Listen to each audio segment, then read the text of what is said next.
สบายดีสบายดีวันนี้เรามาพบกับไลฟ์สดเทื่อที่สองได้นี่ เทือที่สอง เทื่อที่สอง เทือที่เป็นจะไง เทื่อทวิตกับถือว่าเพิ่น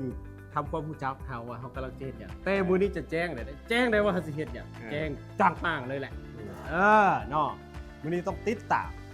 มือนี้แนะนำตัวก่อนเพอเทปที่สองคนจะบ่จื้อ โอ้ต้องได้รับตลอดบนได้รับคนคนมาใหม่มือใหม่หน้าตาใหม่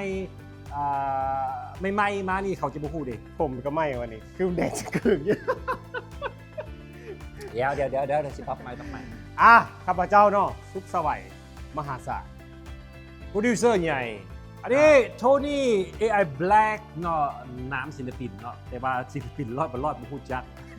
แต่ว่าเป็นศิลปินน้องใหม่เนาะ ศิลปินปลายแถวยังอยู่ปลายแถวอยู่กำลังไต่เต้าอยู่กำลังอัพเลเวล เดี๋ยวจะสั่งรวมการไปกันมาเนาะ อีได้เพิ่นผู้ปั้นนะเพิ่นผู้ปั้นเราเป็นผู้นี้ได้เพิ่นจะมาเล่าขั้นตอนให้ฮู้ว่าแม่นอย่างแนวใดเนาะไผบ่ฮู้ก็แม่นติดตามเบิ่งมือนี่จะเว้าละเอียดและแต่ละมือก็สิมีการภาษาเวียดยักเหย่อเนาะภาษาลาวก็คือมีอย่าง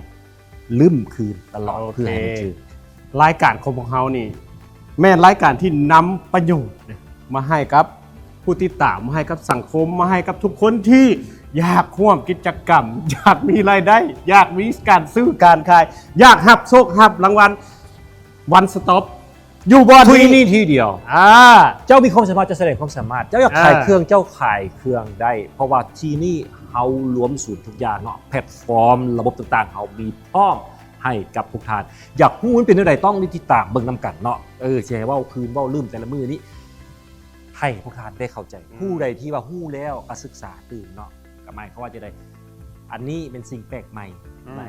ลาวเฮาฉะนั้นผู้ใดบ่อยากพลาดโอกาสสำคัญในชีวิตต้องติดตามกดไลค์กดแชร์เดี๋ยวนี้ติดตามเดี๋ยวนี้ ของเฮา ลาบ X ลาบ X ลาบ X จะรวมศูนย์หมดทุกอย่างให้เนาะฉะนั้นคือลาบ X จะเป็น all in one เป็นซูเปอร์แอปสำหรับพวกท่านที่จะใส่หาเงินนะครับใส่แสดงตัวตนใส่แสดงหยังความสามารถของตนเองเพราะฉะนั้นเฮาจึงมีกิจกรรมและก็มีกรุ๊ปต่างๆ อย่างเช่นเฟรนช์ชาย SM แฟรนไชส์ SM มีแฟรนไชส์ SM ก็จะมีในปัจจุบันนี้ก็เป็นตู้เวนดิ้งตู้ขายเครื่องเนาะตู้ขายเครื่องออโต้เนาะระบบซักผ้าเข้าไปเนาะสากรถไฟฟ้า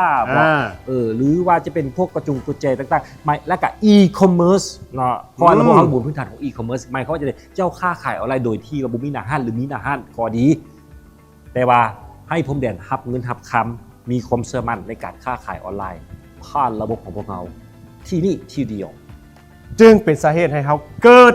มี SM Academy ย้อนเหตุผลว่า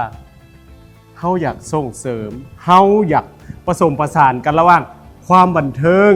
การค้าการขายให้มันเป็นอันเดียวกันแล้วให้ทุกคนรับผลประโยชน์ร่วมกันนี่คือการยืนยันจากรายการ SM Academy มื้อนี้เนาะเขาสิสาธิตให้เบิ่งเขามีวิดีโอสาธิตให้เบิ่งโครงการแข่งขันของเขาว่ามันเป็นแนวใดเนาะถ้าหากว่าชมแล้วบ่เข้าใจ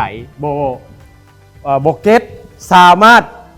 คอมเมนต์เข้ามาแล้วก็สอบถามได้มีเบอ เนาะ ร์ติดต่อเนาะมันจะมีเบอร์เนาะก็คือ